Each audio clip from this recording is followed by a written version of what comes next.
الحمدللہ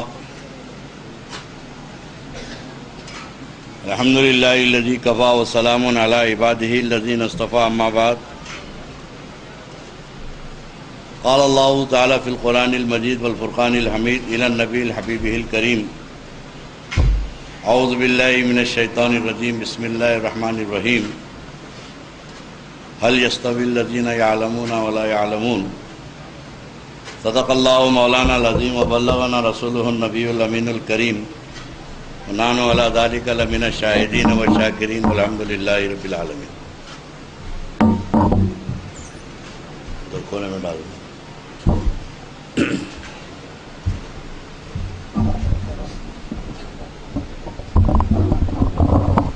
قال اللہ تعالی بشان حبیبہ الکریم ان اللہ وملائکتہ یصلون علی النبی یا ایھا الذین آمنوا صلوا علیہ وسلموا تسلیما اللہم صلی علی سیدنا محمد وعلی آل محمد وبارک وسلم صلاۃ و سلاما علیک یا رسول اللہ صلاۃ و سلاما علیک یا حبیب اللہ. بے عمل سمت عمل جائیں گے انشاءاللہ. بے عمل سمت عمل جائیں گے انشاءاللہ اور عظمتیں کھوئی ہوئی پائیں گے انشاءاللہ. عظمتیں کھوئی ہوئی پائیں گے انشاءاللہ. اب وقت تو ٹھہر مسلمان تو ہو لینے دے. وقت تو ٹھہر مسلمان تو ہو لینے دے. سارے عالم پہ ہم ہی چھائیں گے انشاءاللہ. سارے عالم پہ ہم ہی چھائیں گے انشاءاللہ. ایک بار بارگاہ رسالت و آل رسالت میں درود شریف کا نذرانہ پیش فرما دیں. اللہم صلی علی سیدنا محمد وعلی آل محمد مبارک وسلم صلاۃ و سلاما علیک یا رسول اللہ صلاۃ و سلاما علیک یا حبیب اللہ. مذہبی جلسوں کا انداز اور ہوتا ہے اور سیاسی جلسوں کا انداز اور ہوتا ہے. عموماً جو جلسے ہوتے ہیں اس میں یہ ہوتا ہے کہ جتنے اسٹیج پہ بیٹھے ہوئے ہیں سب کی طرف توجہ دینا پڑتا. یہ حضرت تشریف فرمائیں, یہ حضرت بیٹھے ہیں, مولانا عبداللہ قریشی صاحب, قاضی نور حضرت صاحب قبلہ اسٹیج پہ بیٹھے, معزز علماء. اس میں کافی وقت چلا جاتا. اصل جو بات بولنا رہتی ہے وہ تو رہی جاتی ہے. بہرحال میں دل کی گہرائیوں سے اسٹیج پہ بیٹھے ہوئے بزرگوں کا, علماء کا اور معززین و عمائدین کا, اور باہر سے ایک ریاض سے تشریف لائے ہیں. اور میرے آنے میں تھوڑی سی تاخیر ہو گئی کہ میرے مرید مدراس چنئی کے رہنے والے ہیں, ڈاکٹر اینستھیسیا کے پروفیسر ہیں دمام میں, یہ آ گئے. ان کے ناشتے پانی کا انتظام کر کے آئے تک مجھے دیر ہو گئی, ورنہ وقت پہ میں حاضر ہوتا ہے. ڈاکٹر محمود شریف مدراس سے تشریف لائے ہیں, ریاض دمام میں ہیں. تو میں ابھی عارف قریشی صاحب کی بھی مختصر سی تقریر, مگر بات جو ہوتی ہے نا وہ دل سے جو نکلتی ہے وہ اثر رکھتی ہے. لفظ کتنے بولے, ٹائم کتنا لیے, مقصد یہ نہیں ہے کہ آدمی کیا بولنا چاہتا ہے, اس کے اندر کیا جذبہ ہے. ہم تو دل سے یہی متاثر ہیں کہ آپ جیسے لوگ اپنا وقت نکالتے ہیں. یہ ڈیوٹیز ہیں. اب ہمارا کوئی کام ہی نہیں ہے, ہمارا کام یہی کام ہے. اگر ہم لوگ کوئی 24 گھنٹے دین کا کام کر رہے ہیں تو آن ڈیوٹی ہیں ہم. جو آدمی پیری مریدی کرتا ہے, مرشد ہے, یہ بھی بڑا ٹف جاب ہے. یہ 24 آور جاب ہے. پیشنٹ دواخانے میں جاتا ہے, مرید گھر کو آ جاتا, بابا دواخانے میں چلیں, آپ بھی چلیے. تو میں کیا کروں بھائی, ہارٹ اٹیک ہو گیا بابا کو, ہوگا ہوں گا, دعا کرتا ہوں نہیں چلنا. اب جب تک کہ انہیں ڈاکٹر یہ بولا کہ بھائی انہوں خطرے سے نہیں نکلے, اس وقت تک میری ڈیوٹی رات کے 3 بجے دواخانے میں ہے. تو ہر آدمی بن جانی واللہ ڈیوٹی پر ہے. کوئی کچھ نہیں کرتا ہے. اللہ جو نیچر پہ پیدا کرتا, اللہ تعالیٰ جس خصلت پہ پیدا کرتا, وہی کام آدمی کر رہا ہے. کچھ لوگوں کا کام ہے برائی کرنا, برے کاموں میں پھنسے ہوئے ہیں, لوگوں کی غیبت کرنا, برائی کرنا. تو میں کہتا ہوں کہ بھائی خانقاہی مزاج میں اگر آ جاؤ تم, اولیاء اللہ کی تعلیمات میں تو کوئی آدمی کچھ نہیں کر رہا ہے, وہی کر رہا ہے جو اس کو ڈیوٹی دی گئی ہے. کچھ لوگ خیر کے کام میں لگے ہوئے ہیں, اللہ تعالیٰ نے ان کو یہ صلاحیت عطا فرمائی ہے. فارسی میں گلستہ ایک کتاب ہے شیخ سعدی رحمۃ اللہ علیہ، اس کے اندر لکھتے ہیں کہ اگر کوئی شخص بادشاہ کی خدمت کر رہا ہے تو یہ احسان مت بجاتا کہ تو بادشاہ کی خدمت کر رہا ہے، بلکہ تو یہ احسان مند رہ جا کہ بادشاہ تجھ سے خدمت لے رہا ہے۔ تو یہ دنیاوی بادشاہوں کا جب یہ عالم ہے، تو جو لوگ دین کی خدمت میں لگے ہوئے ہیں، اب خدمت کے مختلف طریقے ہیں، کوئی آدمی اپنی ذات سے خدمت کر رہا ہے اور کوئی آدمی اپنے مال سے خدمت کر رہا ہے۔ تو زندگی کے دو پہلو ہیں، مالدار، سرمایہ دار اور یہ دیندار۔ دین کے کام کرنے والوں کا کام یہ ہے کہ 24 گھنٹے ہر یہی کام کرے، کوئی بھی کام پارٹ ٹائم نہیں ہوتا، پارٹ ٹائم کام ہر جگہ ادھورا ہوتا، فل ٹائم ہونا۔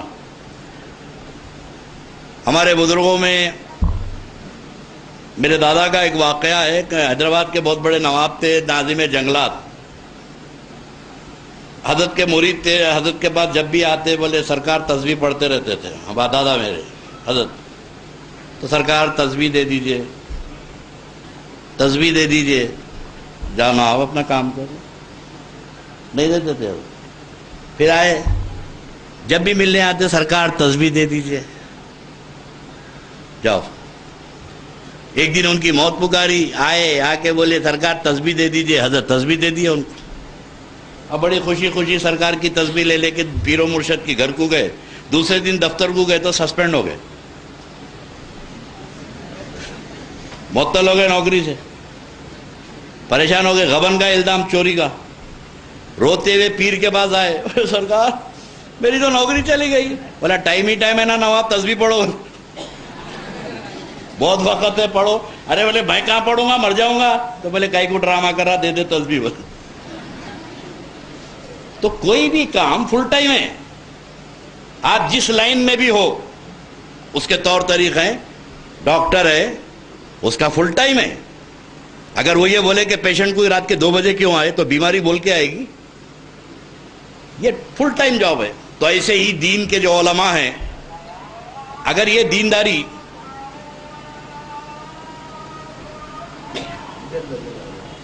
ایک مسجد کی اذان تو ہو جانے دو، کہاں کی ہو رہی ہے؟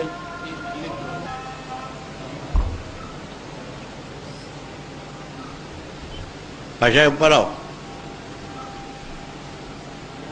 ذرا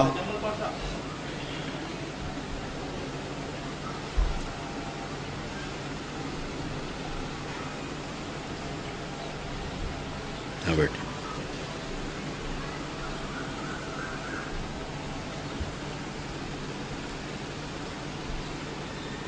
حقیقت میں پوچھو تو یہ لاؤڈ اسپیکر پہ اذان کا بہت مخالف ہوں میں، اور اصولاً نہیں ہونا چاہیے۔ اب آپ بولیں گے میری مسجد میں خود ہے،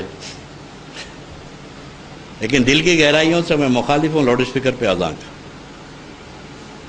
جس ملک میں آپ رہتے ہیں اس ملک میں رہنے کے کچھ ڈھنگ ہے، طریقے ہیں۔ صبح سے شام تک اگر یہی بھجن کی آوازیں آپ کو پہنچی تو کتنی تکلیف ہوتی، آپ دوسرے کے احساسات کا خیال ہی نہیں کرتے۔